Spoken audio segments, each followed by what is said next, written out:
Good afternoon, everyone. Since Saturday afternoon through today, we've had 56 confirmed overdose cases due to K2 in Brooklyn. This started Saturday with the epicenter of it being originally at Broadway and Myrtle Avenue. Over the last couple of days, we've been getting numerous overdoses at 4 different locations. 2570 Fulton Street, 599 Ralph Avenue, 2399 Van Sinderen Avenue, and 2402 Atlantic Avenue. 3 of those locations are shelter locations. We want to get the word out to everyone that there is a dangerous batch of K2 out on the street in Brooklyn. K2 in and of itself is very dangerous, but what we're seeing over the last couple of days with 56 confirmed overdoses, there is a very dangerous batch circulating right now in Brooklyn. We've reached out through the entire shelter system. I've been in conversation with Commissioner Steve Branks from Homeless, Eddie Thompson, who runs our security, to reach out to all the residents and staff in the shelter systems to let them know how dangerous a batch of K2 is out there. Even though it is concentrated currently in Brooklyn, we want to make sure this doesn't extend to other parts of the city. Chief Shea and his personnel have been conducting enforcement out in Brooklyn. We've made numerous arrests, and we're looking to identify the source of this batch of K2. I'll have Chief Shea kind of go in a little bit further. Yeah. As Chief Monahan said, beginning shortly thereafter on Saturday, upon learning of some of the overdoses, we immediately deployed some of our narcotics division personnel from Brooklyn to the area. Just in the last 2 days, we've effected 12 K2-related arrests. Of those 12 arrests, 8 are for individuals selling K2 right there in Brooklyn. So we just urge the general public, number one, as Chief Monahan said, this is an extremely dangerous substance. When you see the effects it has on some of the individuals that are removed to the hospital, we urge parents to watch out for their kids if they should find these substances. One of the dangerous aspects of this is that these packages of K2 are packaged in items that would really be something that kids would grab for, Scooby-Doo on the package, etc.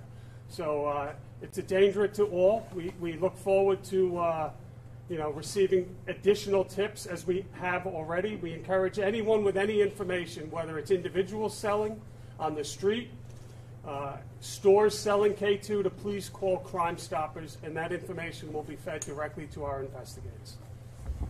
Again, this is a shared responsibility between us, Homeless Services, DOH, and everyone out there. So any information, we greatly appreciate that we can get. Questions? Just a clarification. Chief Shea said there was 12 K2-related arrests, 8 for selling. Does that mean 4 were for possession? That's correct. Okay. Yep. Do we know where? What are the biggest challenges facing the PD in getting this under control, the K2 problem? Well, currently we want to identify where the source is coming from. So we've made the arrests in the areas, we're debriefing individuals, and we want to identify the source and work on the major cases. We took down a major case back in 2016, which kind of curtailed a lot of the K2 in the city. There seems to be something uprising right now, so again, with our investigators in both the Detective Bureau and Intelligence, we're going to be working on the sources. Chief, what is this batch laced with? Is it clear chemical? Every K2 has a different chemical composition. So we've taken the stuff that we've recovered right now. It's in our lab right now to try and figure out exactly what it is. But you're confident it's all from the same batch? It's all coming from the same neighborhood. And we've had some, one of the identifying matches says smack on it from some of the envelopes. So we're seeing that in various locations where we've had the ODs, and it's been a very tight grouping. So we're kind of figuring it's coming from the same batch. Could you, That's someone else over here. Can you just elaborate a little more about, you said a number of these sites were homeless shelters. Can you elaborate more on the connection between this use and the shelters? There were 3 homeless shelters where we had numerous aides taken out of the shelters, in and about the shelter. So it was residents of the homeless shelter that had been utilizing the K2. And you're hoping that homeless services can put a lid on it? Put a lid on, reach out to the residents, let them know the dangers, get the word out that this is a very dangerous batch out there. How is this case similar to what happened in 2016, or is it believed the source to be the same? It came from the same area. We had this problem back in 2016 coming out of that 8th Street, that Myrtle and Broadway area. So again, we're looking at some of the connections in that case, and we have some ongoing cases, long-term cases working there right now. Chief, you said that some of the labeling had what, Scooby-Doo on it or something like that. I mean, do you have people outside of the homeless shelters who are involved with this latest crisis with people passing out and so forth? What we have right now is we've been making the arrest of sales in and around that area by the shelters and over by Broadway and Myrtle, which seems to be the epicenter of it. But were they all, I know you said a large majority of them were from the homeless system. Do you have people who are not in those homeless shelters who are using this particular badge? Yes. Just that we had a lot of aid that's coming out of homeless shelters, so we wanted to make sure we reached out to the shelters, got that word out to them. Do a few over here to wrap it up. I want to ask, Chief, besides this conference and the advisory, is there any kind of signage or public messaging that's going out to accompany, to warn the public about this case? And then, is it coming from bodegas and delis, or are there other sources from which it's coming? What we're seeing right now is mainly sales on the street. We have investigations into various individuals that we're looking at. We had one store that was targeted in the past that we hit a search warrant on, Big Boys Deli over at 930 Broadway. We recovered, I think there's over 2,000 packs of untaxed cigarettes, but we didn't recover any K2 in that location. Let's just get two more quick ones over here.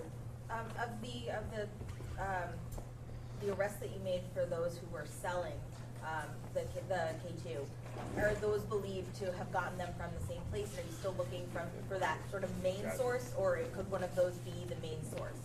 Yeah, that's still under investigation. What I can tell you, we have a combination of factors going on. We have similar packaging in some of the arrests, so it is indicative that there is potentially crossover. We also have intelligence coming in that's providing a level of insight into how the operation and how the sales are taking place in that area, whether street, connected to stores, etc., but I'm not going to elaborate any further.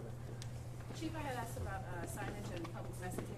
We're working with the Department of Health right now to get the word out. And that's kind of what we're doing right now, is trying to get the word out to people what's going on. But do we have any signs from the police department or anything No, like that? at this point, no.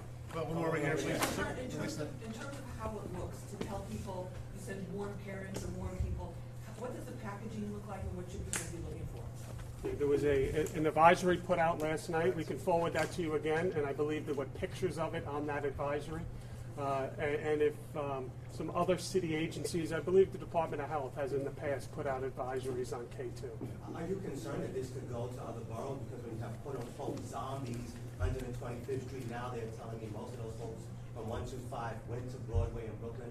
Very easy to take this up to the Bronx and sell it. Are you concerned about that? Well, that's part of the reason why we felt it was in everyone's best interest that we get on this quickly, issued the advisory last night.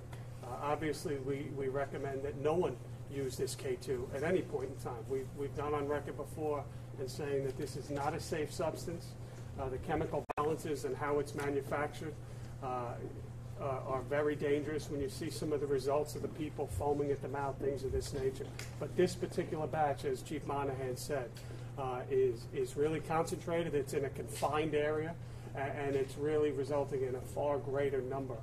We don't normally see individuals like this passing out, going to the hospital in these great numbers. Let's do one last one from Tina, then we're out of here. Do you know where it's made, or any idea where it's coming from, like where they're making it from? A lot of what we've had in the past was coming in from China. Is there That's great, guys. lessons from Thanks very much. 2016? That's it.